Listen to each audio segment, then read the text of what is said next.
Wow, this is heaven.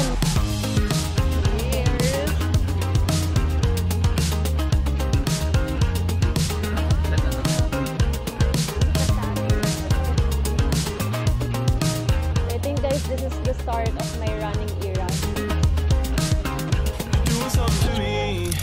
Hey guys, so we're back in Hong Kong. Now we're going to have our lunch, our very late lunch. So we're here in Mongkok to find a good restaurant kasi gutom na talaga kami.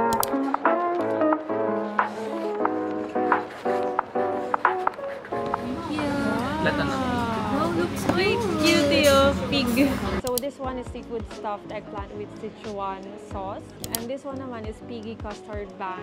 And then this one is shrimp and pork dumplings with flying fish roll. So ang total niyan is 97 Hong Kong dollars.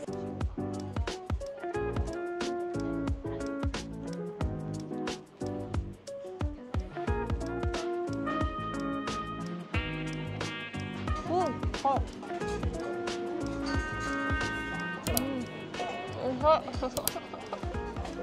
Let's try this piggy custard bun. Cute niya guys, oh. Cutie. Ito siya. May custard sa loob. Sweet siya, pero alam mo yung texture ng parang salted egg. Parang ganon.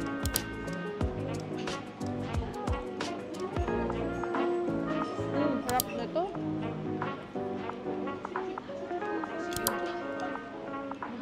This one's the eggplant. Sarap. Yummy guys, yummy. Panalo. Ito siya. Sarap talaga. Sarap.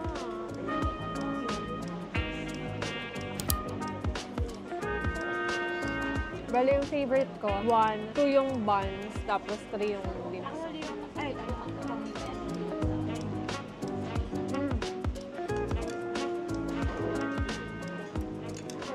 Hindi ko lang bet dito guys yung water nila. I mean, even sa Macau, diba? Serve nila.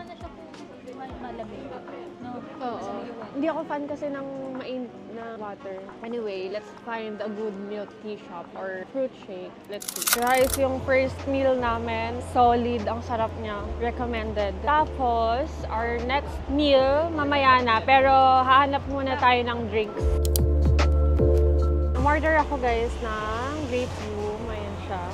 Dito sa may Haiti. So, this is my order. Grape bloom. Okay, let's try. First time ko ng grape na ganito. Sarap. Sarap. So, we're now here at ay hindi. Basta parang food court siya dito sa may Taiwan. May iba't ibang cuisine. May Taiwanese, Japanese. Wow, this is heaven. Look at that. This is heaven. Grabe guys. Let's eat guys, let's eat. So first, sige, let's try muna this one. I think this is tuna. Wala, gusto ko yan. I think this is tuna as well, but torch one. So guys.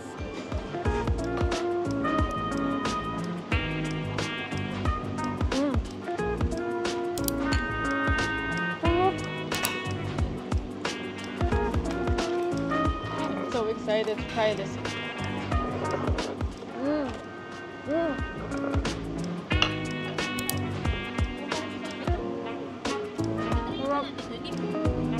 Sarap.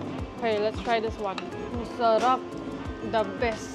Salmon, uni, and then with fish roll. Let's try this in one big bite.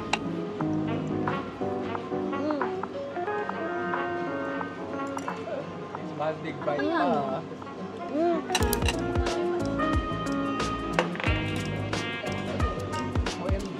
Sarap guys.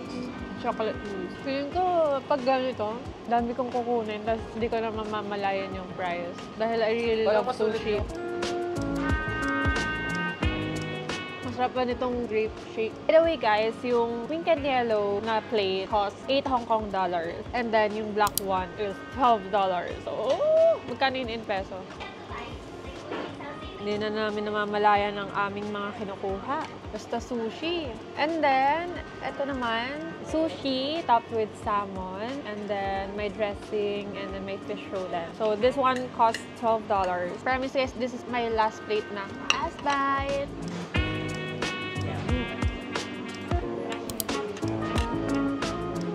Mas nagpapasarap pa yung wasabi. Then, for my dessert, Ay mo na ito. tama na. Ay! Sige! No? Sige.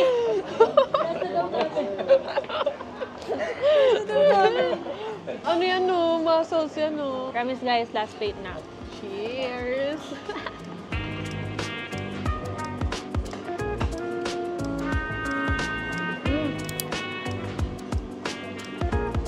Sarap. Sarap. Hindi ko siya makuha. Hindi ko na nakain yung chocolate ko. Parang hindi ako natatakam sa chocolate. Hindi masarap.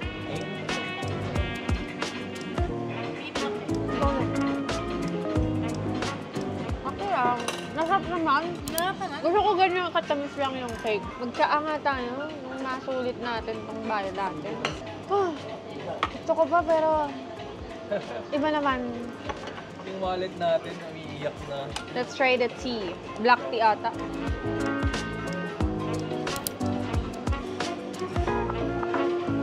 Sarap. I think that's it guys for this restaurant. On to the next.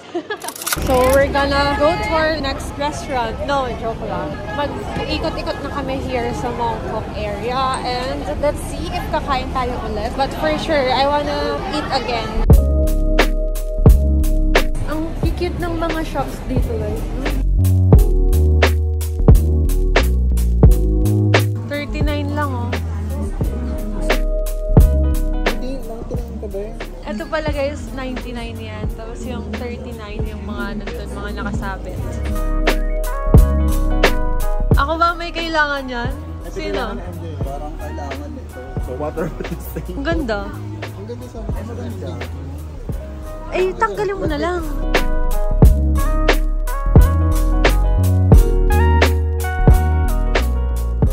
Magka-coffee sila dyan. Tapos, we'll see. Dito yung entrance pala guys. Dito, kung ilan yung tao nandito, record ang order. 1 a la carte item per person. And may 80 minutes na dining time. Then with 10% charges. Mga iba-iba sila. Food and drinks na ino-offer. May coffee, non-coffee, tea, and then may mga food din sila. Ay, kape yan eh. Ito. Ay, kapihin. Yeah. So-so. Caramel latte. Kape naman siya. What can you say about their policy? I mean, it's pretty straightforward, but as a Filipino, we are so hospitable in our country. I think if I will rate it, 5 out of 10 for their CSR. If magtutugo ka, you can stay inside. But kapag pumasok ka, bawal rin kayong tambay kasi everyone should order at least one each person. So far, I haven't experienced any great customer service here in Hong Kong. And even in Macau, actually. Like, they're not very big on that. They're very straightforward. And also, their tone can be quite rude. Hong Kong is not for the weak. So guys, this is the Sneaker Street where you can find a lot of shops that sell shoes, sneakers. Ayan, may mga sale na shoes dyan. So dito banda naman is parang yung sa Divisoria, Quiapo. Makakahanap ka dyan ng mga kung ano-ano pa. Bags, clothes, luggages, keychains, accessories, wallets, belts. Tapos may mga ganyan. Pang souvenir pa sa luwa. Dito may mga nabibilhang Minnie Mouse, Mickey Mouse headband. Mas mura dito compared sa Disney. I'm really not interested to buy a new shoes right now. Maybe work or laptop bag. Ano na namang tinitingin-tingin mo dyan? But anyway, bibili ka? Gusto ko kasi bumili pero running kasi wala pa akong running shoes. But wala akong mapili. Na-sale. Yan ba yung kanina doon? Ayan na lang. Best bet ko yan.